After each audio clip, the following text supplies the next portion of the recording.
Programang ito ay rated SPG, striktong patnubay at gabay ng magulang ang kailangan. Akala ni Olga ay panalo na siya. Akala niya kasi ay napatay niya na si Ramon at ngayon naman ay hawak niya na ang buhay ni Tanggol. Hindi natakot si Olga noong tinutukan siya ng baril ni Marites dahil iniisip niyang hindi kaya ni Marites ang pumatay ng tao.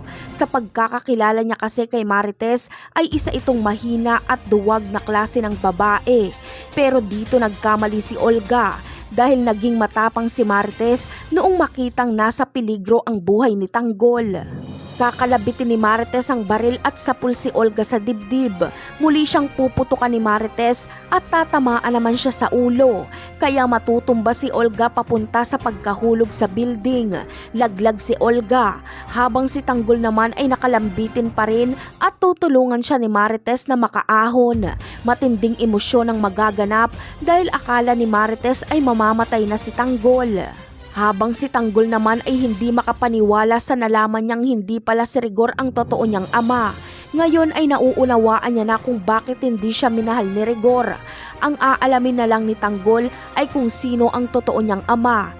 Hindi naman ito ipagkakait ni Marites. Sasabihin niya kay Tanggol na si Ramon Montenegro ang ama nito. Ikikwento niya rin kay Tanggol na pinagsamantalahan siya ni Ramon noon. Kaya mauunawaan ni Tanggol kung bakit laging masama ang tingin sa kanya ni Marites dahil bunga pala siya ng kasalanan.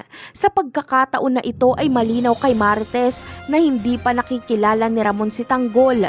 Ang iniisip lang ni Marites na nagsisinungaling si Ramon na kesyo kasama niya si Tanggol at nang sa ganon ay magkaroon ito ng koneksyon sa kanya para makahingi ng tawad. Napakarami pa nating dapat abangan sa mga susunod na episode. Paalam!